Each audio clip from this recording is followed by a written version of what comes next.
Hi, my name is Dr. Juhi Jain, and this is Chase Socha from the University of Miami Miller School of Medicine. We are here today to talk about a very important issue, human trafficking and the role of the medical professional. This work was funded by a grant from Adrian Arsh and the University of Miami Ethics Department Arsh Initiative. What is human trafficking? Human trafficking is the recruitment, harboring, transportation, provision, or obtaining of a person through the use of force, fraud, or coercion for the purpose of subjectation to involuntary servitude, which is a form of modern-day slavery. There are two types of trafficking. There's sex trafficking and labor trafficking, and there are many people that are in both forms of trafficking. Labor trafficking includes agriculture, hospitality industry, tourism industry, hotels, and bar services. The extent of the problem globally, how many slaves are there worldwide? There are 20 to 30 million slaves worldwide. Again, 20 to 30 million slaves. It is second only to the illegal arms and drug business. It's a $32 billion industry with 15.5 of that coming from industrialized nations such as the United States. The sexual exploitation industry is 80% female, with 50% of them being children. The average price of a slave now is $90, whereas in 1809 it was $40,000. As you can see, the value of a human life has degraded over the years. So what about the commercial sexual exploitation of children? So as I said, 50% of those in the sexual exploitation industry are children. About 1 million children worldwide are part of this industry. The majority are girls. They're violated by sexual acts 100 to 1,500 times a year. It's important to remember that while this is an international problem, it's not a foreign problem. Each year, between 17 and 20,000 women, men, boys, and girls are trafficked into the United States from international settings. And an even larger burden, which is often overlooked, is that between 100 and 300,000 minors, girls and boys, will become victims of sex and labor trafficking every single year. Who these victims are, we'll go into detail a little bit later on, but about 300,000 Americans are at risk. Many of them are runaways or youth that are thrown out of their homes, and they often come from abusive homes. Additionally, the average age at which these children will enter into prostitution is between 12 and 14 years old. The United States has established a national human trafficking hotline to combat this evil and is currently ran by the Polaris Project. In 2013, the Polaris Project received 30,000 phone calls, providing them with tips about potential victims of human trafficking. And in 2014, this number decreased to only 20,000 phone calls. Now, this is a good step in the right direction, but these numbers pale in comparison to the number of people that are actually victims each year. Here's a map of the United States, and we see that this problem is diffuse. It's spread throughout the United States in areas all across the country, and we see that major cities are often the hub of human trafficking. Miami ranks in the top 3 cities with victims of human trafficking each year. So now we're going to be talking about identifying victims. What are the signs and symptoms that you can see to recognize someone that may be a potential victim of human trafficking?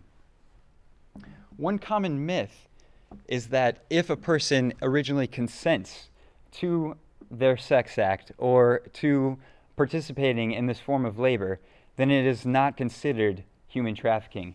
However, the truth is that you cannot consent to human trafficking. If acts of fraud, if acts of force or coercion of any form is involved, even if the victim receives a payment, it is still a crime and it is still trafficking. Additionally, if the victim is a minor, any commercial sexual acts are considered a crime against that minor. So the challenge is, how do we identify these victims? How do we recognize these victims? Now, as medical professionals, we will see a lot of victims come through our emergency departments and our clinics and may be completely unaware that they are victims. For us, law enforcement officials will be our initial point of contact for a lot of our victims that we will be seeing, as they have already been rescued out of their situation. However, studies show that 28% of trafficking survivors have seen a medical professional at some point in time during their captivity. Now, this is just the number of survivors, which means that many more people who are still victims have seen a medical professional, interacted with a medical professional, and gone unrecognized. So we're going to highlight the major signs and symptoms that can clue you in on whether or not somebody is a potential victim of human trafficking. So who is a victim? What is the face of a human trafficking victim? A victim can be from any background or ethnicity. It can be citizens, illegal immigrants, or people without legal immigration status. How do you identify a victim? So a patient comes into your ER, a patient comes into your clinic. What are the signs that this patient might be a victim of human trafficking? One important sign is whether they have any identifying documentation. If they have none, that's a clue in is why don't they have an ID? Why don't they have a passport? Why don't they have something to identify who they are? Also, vague answers about their situations or inconsistencies in their stories. One of the signs of trauma is that they're not able to tell a coherent story. They don't remember what happened today, from yesterday, from a week ago. You should be able to, a patient should be able to tell you what happened. So if their stories seem inconsistent, they're not really able to tell you where they live or what their job is, really think about them being a victim of human trafficking. Also, no eye contact. If they look down, if they look to the side, anywhere but at you, that could be a sign that they're being forced to do something or that they're not allowed to make eye contact. If there's someone that comes in with them and they're very overbearing, they won't answer the question, they won't let the patient talk, they answer the questions for the patient, that's a sign as well. And make sure, it's very important that you separate the patient from anyone that's come in with them while you're doing an interview. Also, if they have no control of their money, if they look malnourished, look at the patient as a whole. Do they look malnourished? Are there signs of abuse? Are there old scars? Do they have broken ribs? Look at their medical history. Have they come in multiple times to your clinic or the ER? Do they have multiple sexually transmitted diseases? Do they have multiple fractures, multiple scars or bruising? Those are all going to be signs that make you want to think of a human trafficking case. Signs of physical abuse, signs of depression, PTSD, those are all going to be important. Substance abuse is a big one because a lot of traffickers use drugs to subdue the victims and make them do the work. If they look younger than 18, younger than their stated age, if they have inappropriate attire for a healthcare visit, whether that be anywhere from lingerie to really expensive clothing, ask them where they got this clothing from, how are they able to afford it. That can clue you in as well. Like we said, multiple sexual partners, multiple STIs. Tattoos and branding are a huge sign. For every patient that comes in, make sure you look at their tattoos, look at what it says. Ask them, is there a name of their pimp on there? Is there a number? Is there a barcode? And look in places that you usually don't think about tattoos being. We've had victims come in with tattoos on their eyelid, inside their mouth, inside the vaginal wall, inside the inner thigh, under their arms. So really look at the patient as a whole and ask what these tattoos say. And also, another important thing is previous history of sexual abuse or trauma. Over 90% of the victims have a history of sexual abuse in their childhood. So that's going to be a very important fact as well. So one of the important questionnaires that we use is the U.S. Department of Health and Human Services questionnaire. So it's important to screen for these victims. One of the main important points is that a lot of these victims won't self-identify as a victim. So they won't come up to you and be like, I'm a victim of human trafficking, please help me. A lot of them are reluctant to say this. So it's really important that we ask the questions. A lot of the victims in studies that have been done have said they were asked by a healthcare professional, they would have disclosed their situation. And another thing is that I urge you to take 2 to 3 of these questions and put it into your social history that you ask every patient. Make it a regular routine so that way you will not miss a victim of human trafficking when they come into the ER or your clinic. So the questions are, can you leave your work situation if you like? When you're not working, can you come and go as you please? These are freedoms we naturally have as human beings, but victims of human trafficking cannot do these things. Have you been threatened with harm if you try to quit your job? Has anyone threatened you or your family? How many consensual and non-consensual sexual partners have you had? This is a very, very important question because it takes away the judgment from the victim. Non-consensual partner implies that this was an unconsented act, and this is a very important point in giving validity to the patient's situation. What are your working or living conditions like? Where do you sleep and eat? Do you have to ask permission to go to the bathroom, to sleep, or to leave your place? And is there a lock on your door or window? So what do you do once you identify a victim of human trafficking? So the main point of contact is going to be the National Human Trafficking Resource Hotline, which is run by Polaris Project. The number is 888-3737-888. Again, 888-3737-888. As soon as you identify a victim, this is the number you should call. They will lead you step by step of the actions that need to be done. If the patient is a minor, you are obligated to report this crime. If a patient is not a minor, then you need to discuss with the patient if they feel it is safe to leave their situation. If they feel that it is, you will call this number and get them help. Polaris will contact the local human trafficking task force, which is law enforcement, who is trained in dealing with human trafficking victims. And if they do not feel like it is safe, you give them all the information that they need to be able to get out of the situation.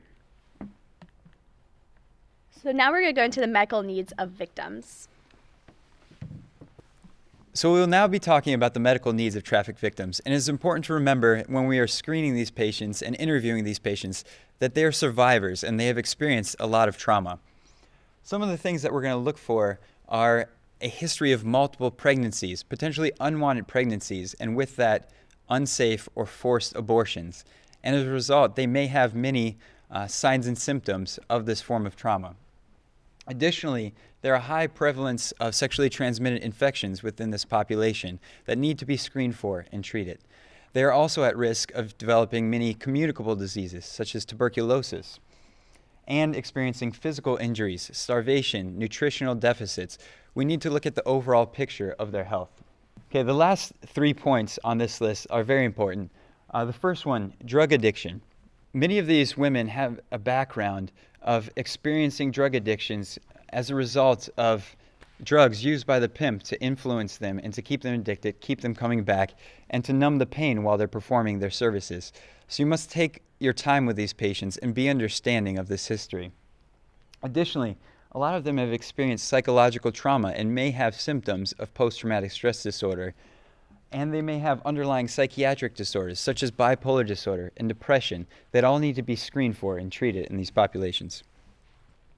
Immigrants that are brought here from overseas may have vaccination histories that haven't been updated, and they may require screening for these diseases or additional vaccines. Sexually transmitted infections. Rates in this population, as you would expect, are higher than our normal rates. We see high rates of syphilis. As many as 1 in 5 of these women may have syphilis. And in a research study, we saw that 15 brothels, when examined, had rates of HIV infections as high as 60 to 80%. Now, these are alarming numbers, and with this HIV infection, we see the spread of mutated disease. We see co-infection with other sexually transmitted infections. So this problem is becoming a larger public health problem as there's an additional development of resistant strands of disease. The most common presenting health symptoms in these women and men are health symptoms that you would often see a patient present for. We see things like headaches, dizzy spells, back pain, fatigue, memory problems. These patients look a lot like normal men and women when they present, although many will also have sexual health problems from pelvic pain, gynecological infections, vaginal discharge. So it's important to screen for everything and treat for everything in this population. So another common complaint is going to be chronic pelvic pain.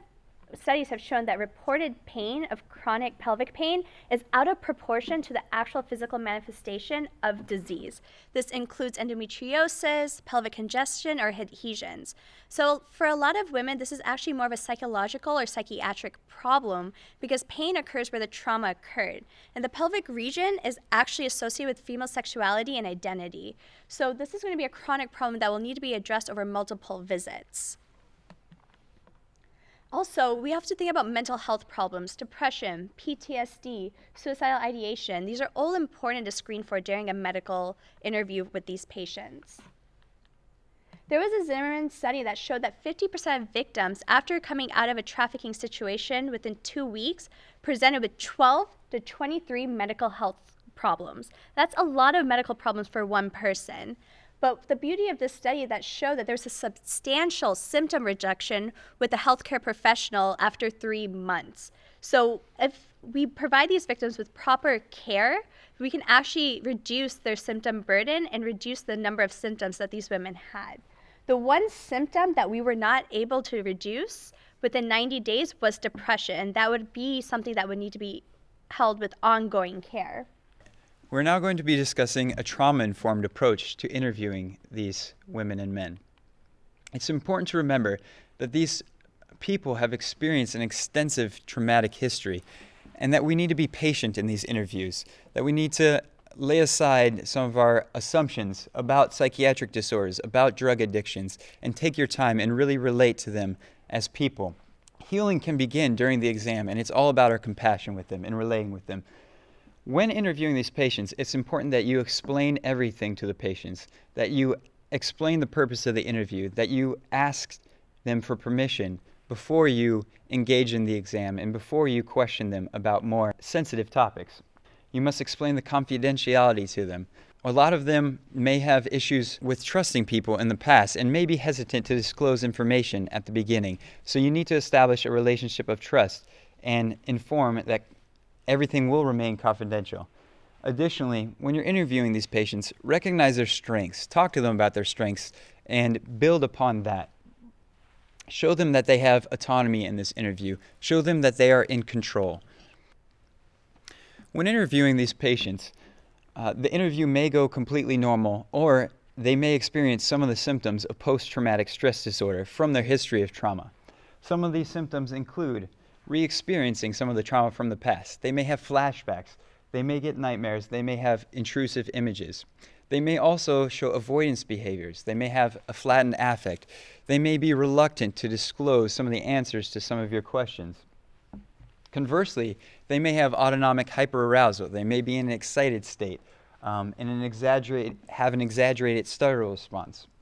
So when interviewing a patient with a trauma-informed approach, if they experience any of these symptoms of PTSD, take time to stop the interview, to look at them as your patient and show compassion at them as a fellow human being, and allow them to walk through the symptom. Speak to them about what's going on. Make sure you change the focus from victimization to survivor. We want to treat these patients as survivors, not as victims anymore. They've been through a lot. It's time for you to help them push forward, help them with the healing process. One exercise that can help if the patient does start experiencing symptoms of post-traumatic stress disorder are breathing exercises. You can help them slow their breathing, focus on their breathing, and know that they are in a safe environment. It is important to build trust with these patients, to make sure that they know that they can rely on you, to put that history of distrust behind them and move forward, engaging the medical profession and trusting in medical professionals. If the patient doesn't feel comfortable answering a question, that's okay. Move on and go on to the next subject. So now we're going to talk about the steps of the medical exam. Okay, so what do you do once you have a patient, you know that they're a trafficking victim and have to do a medical assessment on them?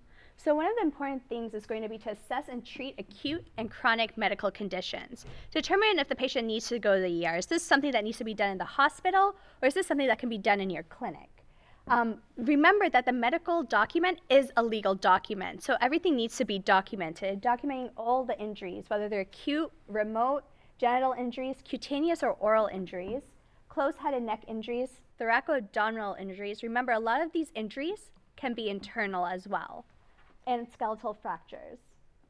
So it is important to remember that this patient population has a unique set of trauma-induced injuries. It is not important for us to know why or how these injuries occurred.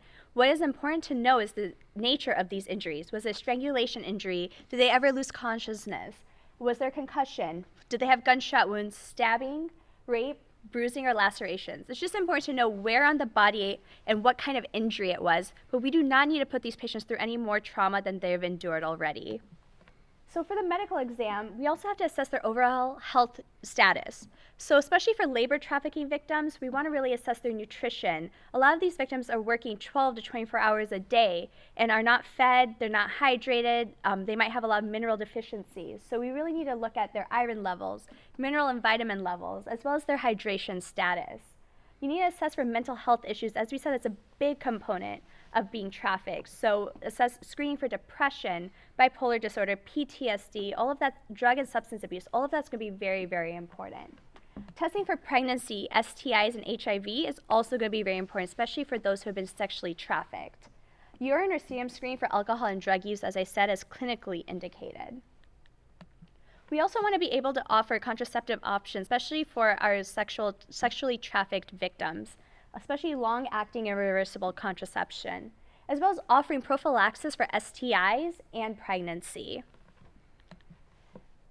So human trafficking is a human rights violation. It is happening here in America, and we as a medical profession are at the front lines of it. We are able to help these victims. I urge you to please close your eyes and take every child as your own daughter. Then you will feel the sorrow, and then you will feel the strength that comes out of you to protect them. Thank you for watching this video, and we hope that you're better informed of how to identify victims and to take care of their medical needs.